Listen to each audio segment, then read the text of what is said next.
Hey everyone, welcome to lesson 5 of theme 6, GCSE Geography. Apologies if you can hear streamers. Oh, it's a leaf blower actually looking out my window.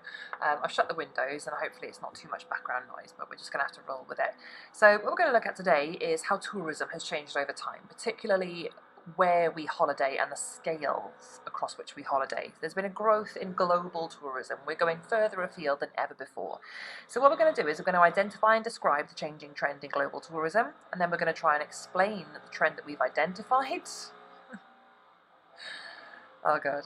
And then we're going to construct a timeline outlining the changes to global tourism chronologically over time. So pause the video here a moment and go ahead and write down the title and we'll get started.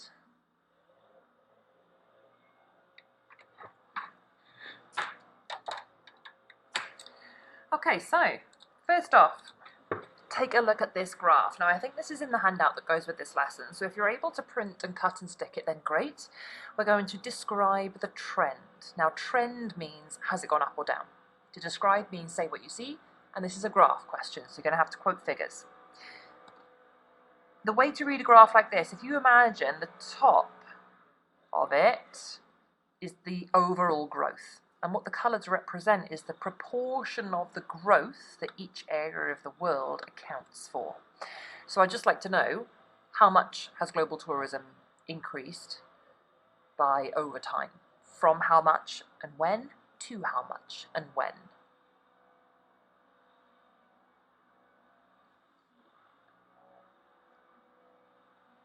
Okay, so if you've got anything along the lines of the fact that global tourism in the 1950s, only about, if that's 200 million, there's 100 million, 50 million, less than 1 million people in the UK were going on international holidays in the 1950s. That's only 70 years ago. Now this graph is already slightly out of date. It was published in the mid-2000s. As you can see, it's referring to this period as forecast. Well, of course, we're already in 2020. So you could say anything along the lines of less than 1 million people going on international holidays in 1950. It has increased to 1.6, well, nearly 1.58 billion people going on holiday internationally in 2020. Less than 1 million to almost 1.6 billion in 70 years. Which areas of the world are accounting mostly for this increase? Yes, Europe has increased, of course it has, but the sections that have widened the most are East Asia and the Pacific regions and the Americas. So being able to get to North and South America and Southeast Asia. So why are we holidaying further afield than ever before? If you go back to the 1950s, most people in Britain were holidaying in holiday parks like Butlins and Pontins, and everyone was holidaying in the UK. Nobody wants to do that anymore. Everyone wants to go abroad. Why has this shift happened? We're going to create 3 spider diagrams, or you could do subheadings and bullet points if you prefer. It's your call. So first off, social and economic factors. So things to do with people and money that are driving this increase in international long-haul global tourism. First up, we've got more paid leisure time than ever before. It used to be you worked at least 6 days a week, barely any days off a year if you were lucky, and those days off certainly weren't paid. Whereas now, I think you have to have at least 21 days paid holiday a year. So, you know, that's 3 weeks. But when you think there's only 5 working days in a week, that's actually 4 weeks of paid holiday time. In addition, the way that we live our lives has changed slightly. It used to be you get married and start a family in your early to mid-20s. Now that's shifted by several years. That tends to happen more towards your late 20s, early 30s now. Expectations are different. So couples have more disposable income because they're not spending it on raising young families. So through your 20s, you go on lots of nice holidays together. Flights have become far cheaper and more accessible, and quite often now, if the family still has both parents together, both parents work. The social dynamic has shifted. It's not so much that only dad goes out to work and mum stays home and raises the family. It's now both of them tend to work, and of course that doubles your disposable income. We're choosing to have smaller families now too, so it's more affordable to go on holiday and you're not spending as much money on raising a large family. You've got more disposable income. And finally, once you retire, the pension schemes are better now than they used to be 50, 60, 70 years ago. So once you retire, you've got lots of spare time and spare money to enjoy it. So what I'd like you to do, subheading or spider diagram, summarize these points as to things related to people and money that mean we're going on more international global holidays than ever before. To help guide you on how to summarize, I've actually put in bold and underlined the pieces that are maybe the most essential. So pause the video here a moment and do that, please. Okay, the next spider diagram we're going to do is improvements to technology. So, first off, transport has improved massively. Things like the Eurotunnel allows really rapid, affordable, easy access to Europe and through France. International air travel now is far cheaper than ever before because it's just more efficient, more effective. You can get return tickets on ridiculous deals on budget airlines like EasyJet and I can't think of another budget airline right now, but you know what I mean. You can get back and forth to some countries in Europe for £20. You get really crazy deals. In addition, the internet. So we don't have to go into a travel agent and sit there for hours anymore waiting for someone to put the holiday together for us.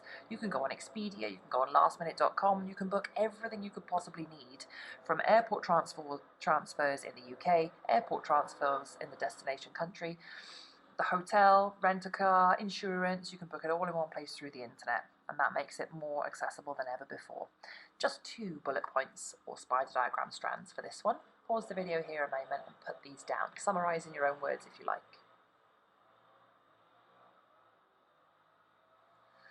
Okay, and finally, globalization. Now, we haven't really talked much about globalization since back in theme 2, I think it might have been. I can't remember.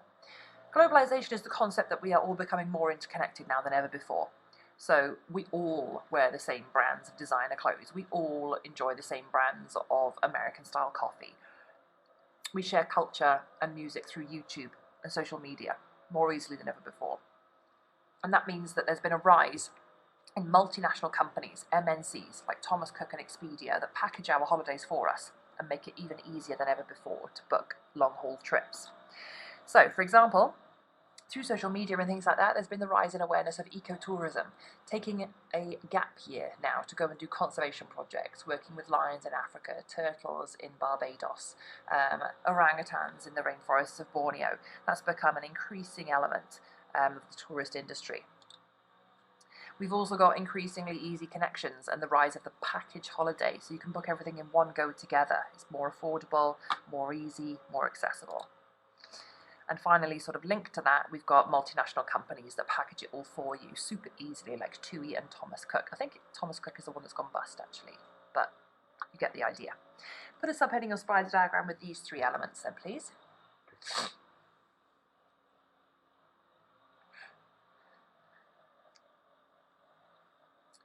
Okay, so there are several factors behind this increase in global tourism, and they come into 3 main categories: changes to the way we live our lives and the amount of money we earn, changes to technology and transport, and the fact that we're becoming more interconnected than ever before through globalization and the rise in multinational companies. So let's take a look at how this has happened over time. In the handout that goes with this lesson, you've got a load of statements that explain how global tourism has changed over time. I would like you to cut and stick them in chronological order. That means time order. Now, if you don't have a printer at home, feel free to just bring out the handout and write out the statements. So I'll put the first couple down for you to guide you. So we're talking about starting in the 1970s with the invention of the package holiday, and that led to a decline in seaside local holidays in the UK and a decline in holiday parks like Butlins and Pontins and things like that.